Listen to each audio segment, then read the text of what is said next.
Well, thank you very much for that introduction. Can everybody hear me okay? Sounds good. Excellent. Okay, always an enviable task when you follow Coke and another design agency, JKR. And in fact, Silas and I worked together some years ago, so quite a nice segue into my presentation. Hopefully I'll give you a different view, a different perspective from an agency. But Pearlfisher, we are an independent brand design agency. We've been going for just over 21 years. And we also work very, very closely in with FMCG brands and specifically around packaging as well. And I think one of the key things that for Pearlfisher and what defines us, I think, and the way in which we work with our clients is very much our approach. And very simply, and we like to look at things very simply, we talk about looking at brands and understanding the truth in a brand. And from that truth, we then create desire. And that desire can be created through any form of expression of that brand. That could be packaging, that could be experiential, that could be digital. It's a very small word, but it's a huge world and it means an awful lot of different things. But whatever is right for that brand, we will express creatively. And the whole idea is for us to create desire. And of course, we create change for the future. And that's incredibly important. Silas said it earlier on, actually. We're not here to design something that's going to get changed a week next Tuesday. We're here to design something that's going to last, and hopefully last for a long, long time. And because what we're looking to do is really embed the values of that brand through the packaging and help consumers to buy into those brands. So, as I said, truth and desire, the key words for us when creating brands. And thinking about the future, well, I think we tend to think of digital as the future and analog as the past. And I want to just look at this tension, a little bit of tension between the past and the future, the analog and the digital, and just really explore that a little bit so that we can understand what potentially the future of digital could be. And surprisingly for a design agency, I'm not going to show you any of our work today. And we're usually very, very good at doing that, and I'm not going to do that today, so it's quite unusual. But what I wanted to look at was this idea of the future of digital print. And I think in order to understand what that future looks like, we've got to take a little look at the past. And I wanted to start with this question, which is, what is print? And, I think if we think about the future again, we think about desire. The future is always more desirable because it hasn't happened yet, and the possibilities are endless or interesting, and they're just the unknown. They can be surprising. However, there is something very desirable about the past. I'm sure, like me, many of you have stood back and said, back in the day, things were slower, better, easier. None of these things are necessarily true, but we like to think fondly about that. But I think because we look at the past and we look at it fondly, that can also have desire. So I just wanted to look at this tension between analog and digital from a print perspective. And I've got a little film, hopefully a little clip, that will share that with you. New car. What do you think? Very nice. Look at that. Picked him up from the printers yesterday. Good car. That's boom. And the lettering is something called Cillian Ray. Digital in action, by the way. Hey, Shell, we're going on back. What do you think? Nice. Jesus. That's really super. I haven't been like you at the table. I can't believe that Bryce prefers that patents card to mine. By the way, you guys see Trey's lettering. Hail this. White. Press. Burn. Let's see all that.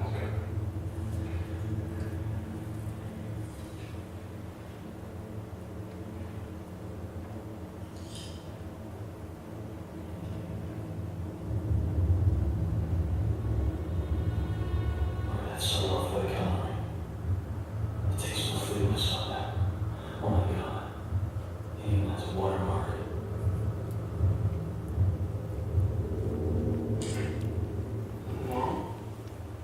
Can you just pause that for me, please? Okay, so hopefully you get the idea. There's a hell of a lot of desire going on in that room. I don't know about any of you, I've never felt quite that passionately about my business card, and I designed my own, so I should know. But I think what that does is it just kind of playfully demonstrates that, you know, analog and traditional print has this long history, and it's given us something that's very, very tangible, something that we can connect with and we can touch and feel and even talk about. And yeah, I think that's just a really, really interesting way of viewing it.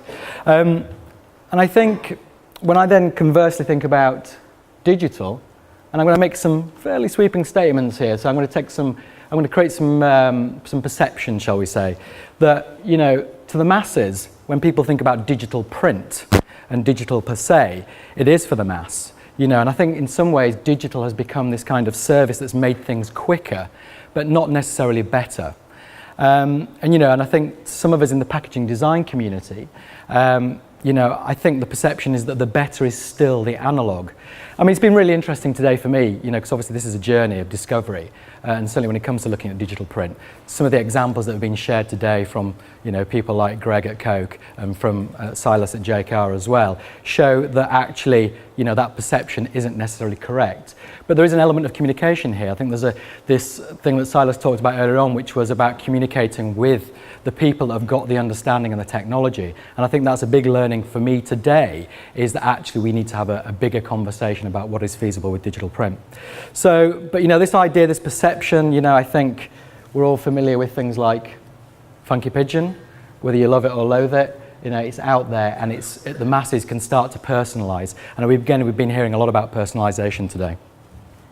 So, you know, I think that digital has this opportunity, and it's different to what analog is doing. You know, and in reality, we desire that which is difficult to create rather than that which is easy to come by. And you know, and as a business, as a design agency, we are in the business of creating desire, and that's clearly very important for us and for our brands, and to get consumers to buy into those brands. So, you know, as I said earlier on, the perception is that digital can't compete. That's a bit of a sweeping statement perhaps, and I'm sure a lot of people will disagree with that in the room, but I think as one of the earlier speakers at SAB Miller said, right here, right now, digital can't compete with what is this monolithic tradition of printing that's got hundreds of years of history behind it and experience that goes with that. And you know, in reality, we have a lot of really high quality traditional printers out there versus a small percentage of high quality digital printers today in the grand scheme on a global level, which makes it very, very difficult for it to compete. I am sure that at some point in the near future it will compete and it can compete, but that's not really what interests me. You know, I think for me it's about how should digital behave in the future. You know, how can it compete? What's its difference? And what is it good for? And I think we've started to see some really good examples of that today. Well, you know, what it can do is it can replicate. And of course, I can download an image of the Mona Lisa off the web. I can print that out on my home computer and I can put it up on the wall. Doesn't make it particularly desirable. Doesn't make it valuable. So I think all that does is to really, if you ape something, you only serve to highlight the division between what you have and what you desire. So this idea of recreating something that analog already does very, very well doesn't particularly interest me. There's no doubt it will get there, and it is getting there, but that's not what's important to me for this particular session. So I'm also going to use a David and Goliath analogy, following on from Silas, slightly opposing view. But I think, you know, we can define the future of digital print. And I think if you think about David and Goliath, and we all know the story, you know, Goliath is this huge, scary man. He's got incredible reach. And, you know, in some ways, it's how we do think of traditional print. It has grown big, and it's got this dominance and experience in the market, and up till now has been relatively unchallenged. But, you know, we've got a new kid on the block. David has arrived, and he's understood that to maximize his reach, you know, he's got a sling, and he can approach things in a different way to Goliath. So we may be just a boy, but we must understand what we hold in our arsenal. So it's about understanding that digital has that very opportunity to understand what its sling is and to maximize its reach. And I think that reach is connectedness. We've talked a lot about this today. There's been a lot talked about social media, how we can connect through the internet and all of these different platforms. But actually digital print can be a truly connected entity.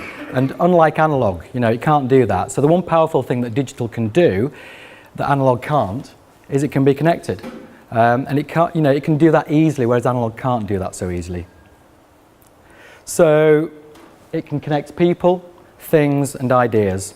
And in some ways it's quite democratic. And if I think back to when I got my first digital printer at home, it was pretty liberating. I could take pictures of my kids, I could print them out, I could frame them, I could put them on the wall. That was a very personal experience to me. And we take that for granted now. And I think it's almost connecting that experience now into a much more commercial field and into a much bigger area. And we're starting to see that with things like Coke, which is really, really interesting. So if I think about connectedness, well, and I look at this, this contrast between analog and digital, analog is concrete. It's pretty stationary. It's standing still. Again, maybe a slightly sweeping statement, it is moving forward, but it moves forward slowly. Digital is in flux, it's constantly moving. Things are constantly changing and new innovations are happening all the time. Analog is slow. If I think about how long it takes to get a product to market using traditional methods, that is a pretty slow process. And no doubts, retailers and big brands are pushing that and they're reducing that time to market. But clearly with digital, it works in real time, has that opportunity to be fast, to be speedy and to be able to get to market quickly. And analog sleeps and digital is always on. We are completely surrounded by digital. There's not a person in this room who will not have a digital experience today. Or if you do, well, you're not living in particularly today's world, I think. And so, digital is everyone, it's everywhere and it's everything. And I think, those three statements are pretty powerful and they present some pretty powerful opportunities. And I think we are seeing massive changes in the way in which we are communicating our daily lives, the way in which we communicate with our favourite brands, retailers, and in the way in which we consume. So we've all witnessed and are party to these big changes that are occurring every day, and that is all being allowed through digital. Excuse me, I'll take a drink.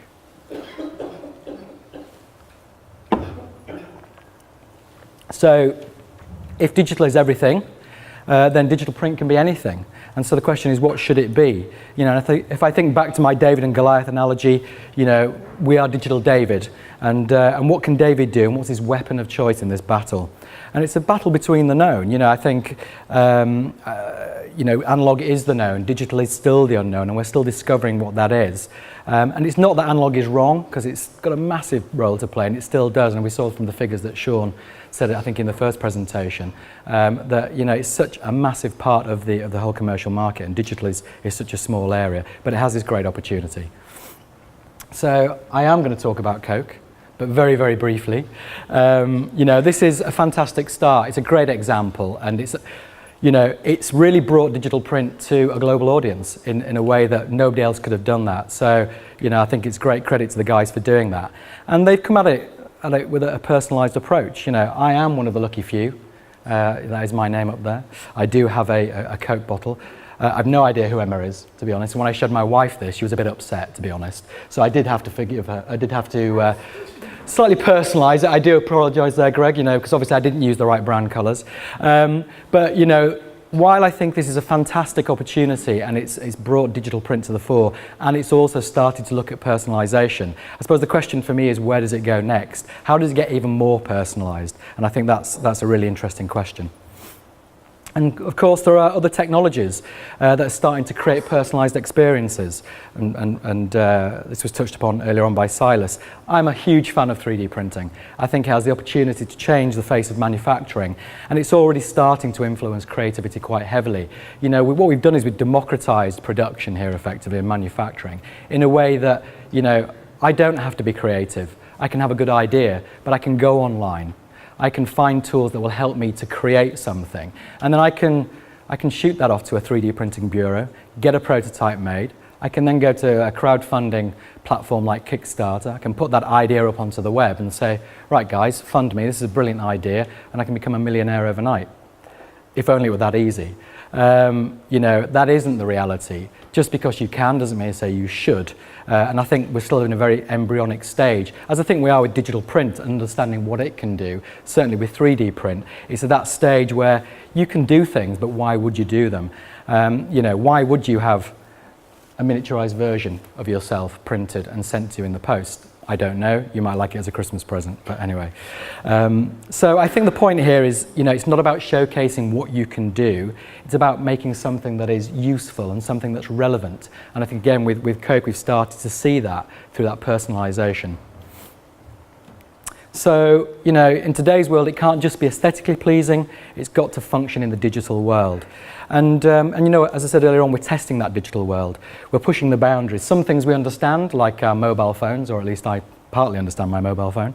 And some things we haven't quite figured out yet, which is like digital printing, which is why we're having conferences like this to look at what that future might look like.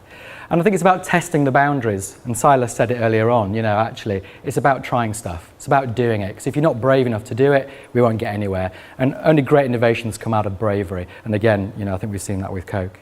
So I think, it's about testing the boundaries of digital print. It's really understanding what it can do that's different and what it can do that's better. So what could that future look like? Well, we talked about we're consuming online at an ever-increasing rate. We've seen the statistic. I think Benjamin showed us some of those earlier on from Mintel. We are consuming online much more so than we've ever done in the past. And you can't ignore it.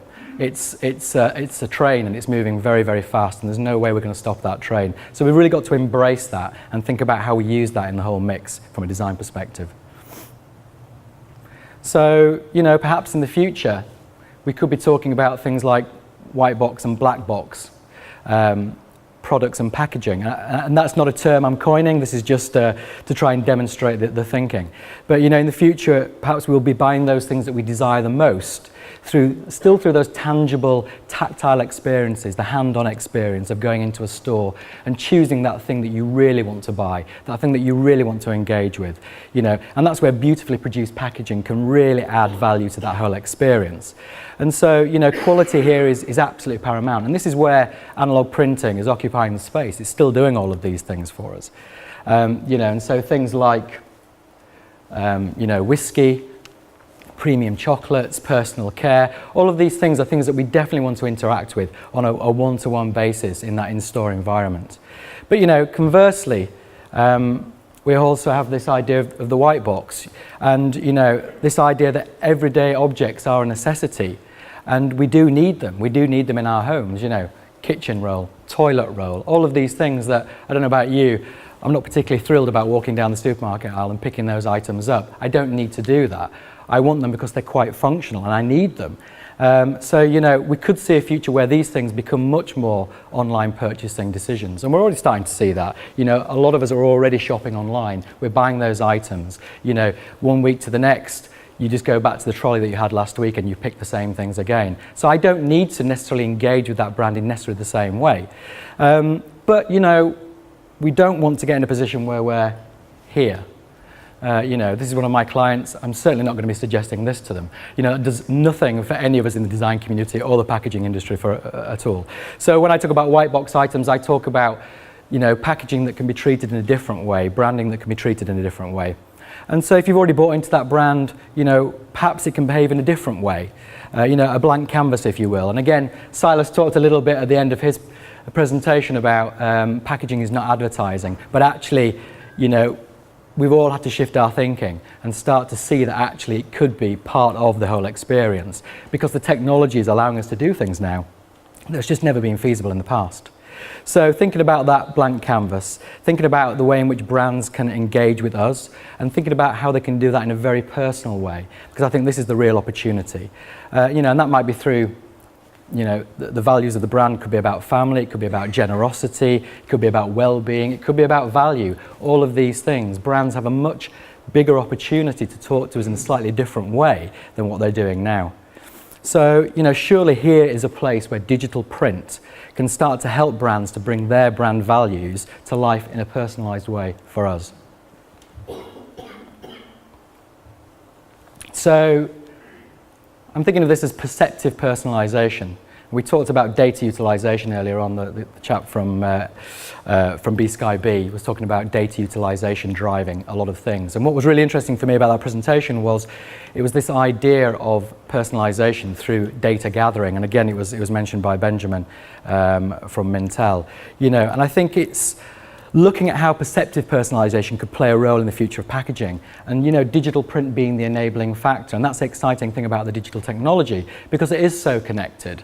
Why can't it give us that next step on in terms of personalization? And I think it does present digital print with fantastic opportunities. So what do I mean by perceptive? Well, you know, it's something that learns and can make suggestions that are personal to you. I don't know if anybody's come across this example, but there's a company called Motor Quote, which are a UK insurance company, and they've teamed up with TomTom. And basically what they're doing is now they're analysing your driving skills. And basically your premium, your insurance premium, will go up and down dependent on your driving skills. So if you're a very careful driver, you obey the speed limits, you know, you're very law-abiding, then your premium is likely to come down. But what they will do is penalise those that, you know, actually have a bad record for driving. So it's really interesting. Maybe a little invasive, a bit scary, so you know, I'm certainly going to be watching out how I drive in the future. But the whole point is here it can learn, and actually what it can do is it can change and adapt to the way we do things. And that's the digital environment that we live in. It's now at that stage where it can learn and adapt. And so again, I think digital print could be a real enabler in bringing things to life. So what could that look like? I don't know if anybody's familiar with passive-aggressive notes. If anybody is, I'd be amazed. It's a very bizarre website. But I did come across it as part of my research. And you know, what it demonstrated to me is that actually people are already personalising the brands that they love. And they're just doing it in a slightly different way. But they're using them as almost a billboard to communicate to other people, be it in a sort of rather unconventional way. So what we have is just a little snapshot of a few things that people have done. I think the lady up in the top left corner, clearly very passionate about confectionery brands. And she's well, if anyone wants to eat my candy, I will kill them. It's perhaps a little extreme, but you know, she clearly equates confectionery with humanity. You know, we've got Coke here as well. Somebody who's obviously really peed off about somebody nicking their Coke cans out of their fridge, whether they be a student or at work. You know, they're using that as a billboard to communicate to that person to say, this is my Coke, hands off. You know, it's personal to me. And well, Bob's urine in the bottom left. I don't think I need to say anything more. Would you try that? Probably not. That's pretty strong branding. So I think, you know, the thing is, why not reverse that trend and using the power of perceptive media and you know, and digital prints, connectivity, we could create packaging that does act as a billboard, you know, that does connect consumers and brands in a truly personalised way. And that's not purely about advertising. That's not just about brands pushing the message that they want to push to you, but it's about understanding that you have already consumed and bought into this brand and that you love this brand. So what can we do? What are the extra layers that we can add into this? So if you could imagine, you know, where actually our shopping could be truly personalised, what are the things that we could do? Well, this doesn't exist, but it's just an example. It's a very simple example of what we could do. But you know, we could have packaging that talks to you literally through the power of digital print. You know, I live in the Cumberland Hotel, obviously, and you know, I shop every week. I buy dairy milk. I love it. You know, I love the big family bar because I've got a family. And I think, as was sort of said earlier on, you know, now perceptive media can pick up on all of these things, all of these traits about me. You know, my geographic location, how often I purchase, the types of things that I buy, the things that I'm doing. There are so many platforms now that are exposing all of the information about us that brands can use this. And of course, not to use it in an invasive way, but to hopefully use it in a perceptive way. So, you know, at the moment, we've got Winter Wonderland going on across the road. You know, why couldn't Cadbury's recognise where I am, the time of year that I'm purchasing this product, and advertise to me or talk to me about something that I might find fun because it knows I've got children and I might want to take them to Winter Wonderland. And that's just one example of how you could do it, but there's lots of others. You know, we talked about health, so you could have health messages. I mean, there's lots of different ways, I think, of doing this. But I think this idea of perceptive personalisation has got a real future for digital print. So, brands that can tailor digital print for your needs. It delivers immediacy, connectedness, uniqueness, that behavioral awareness. And I think, it can ultimately provide us with, a different type of desire, an emotional desire. So when I started off earlier on in the presentation talking about, analog and Goliath, and that's clearly built up desire through tangible packaging experiences, in the hand experiences where you can feel the materials, you can see the print quality and all of those wonderful things. What we're now looking at is creating desire in a completely different way. And it's not just about aesthetics or even functionality. It's about usefulness. And I think compared to, Digital David, this is an area that analog simply can't compete in. And so digital print has a real opportunity to produce something different, to go in a slightly different direction. So back to my earlier question about what is print. Well, I think it's what it's always been. It's not what print is, it's about what print does and ultimately what we want to make of it. Print isn't digital, it's just print now. And I think it's about what we do with it and where we push it and how we be creative with it. And I think the wonderful thing about the technology is it's allowing creative to think of different ways of introducing brands, whether they're challenger brands or different ways of communicating brands at an iconic level. So it's really exciting time for us because it's almost the impossible is possible, and designers love the idea of that clearly. So thank you very much.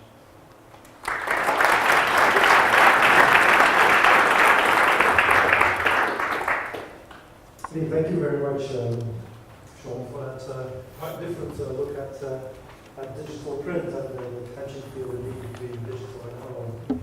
Any questions from the audience?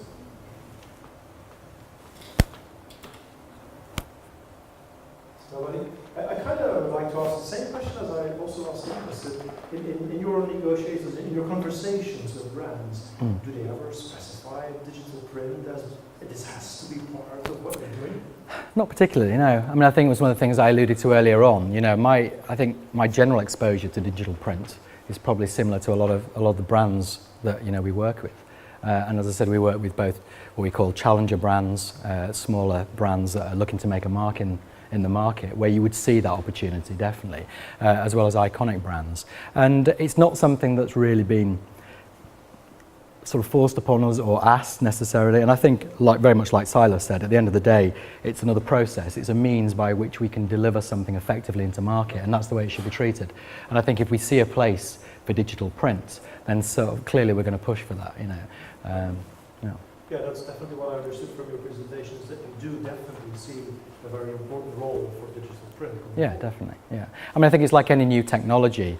I think it opens up the opportunities for us to look at things in a different way, and that's the beauty of it. We can imagine all of these things, but I think up until now the technology hasn't been there to deliver some of these things.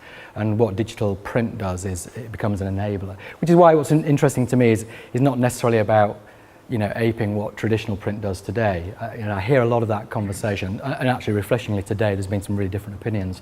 But for me it's not about saying, well, analog does that very, very well. It will continue to do it very well, and digital print will also do that, I'm sure. But I think it's about exploring the boundaries of that and seeing where we can push it into the future. It's probably a very safe prediction for the future to say that both analog and digital will live happily next to each other. Yeah, I'm sure for the foreseeable future, but I'm sure at some point digital will usurp analog. That trend that we saw earlier on today will change. Having said that, we still see and love things like letterpress, which is a very traditional print method which has been around for a long, long time. So yeah, analog print isn't dead just yet. How otherwise would we show off on our business cards? Exactly. Anybody from the audience? Any questions for Shaun? Yes, one right here. Just hold on for a second. Mic's coming your way. Thank you very much. Actually, it's not a question. It's just it's one thing I come off from this day is to understand that listening to the advertising, to the creative, the way they look at things is different from the industry, which is how to print a product is a tool. At the end of the day, it's what we want out of that product.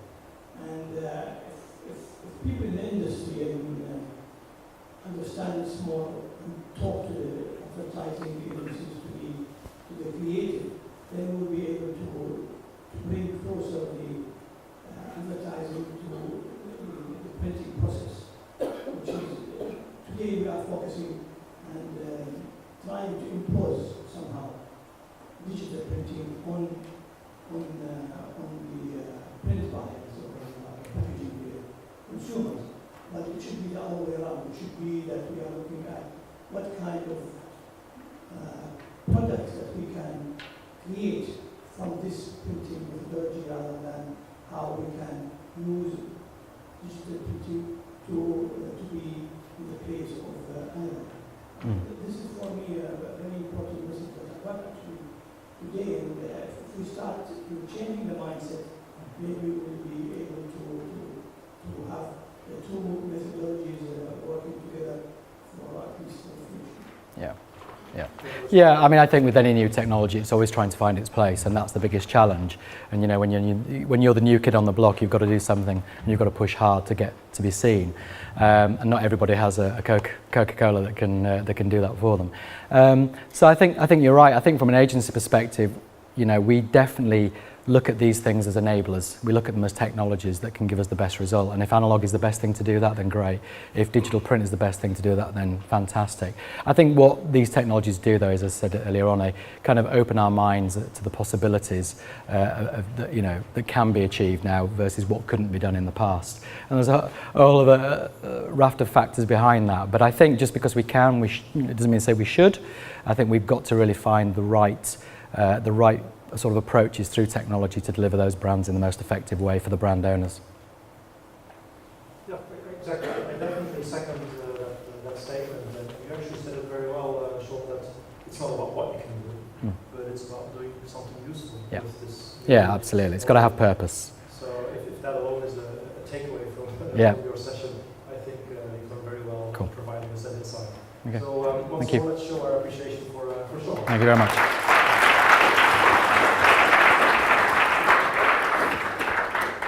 So yes, indeed, it's not digital print which is the goal.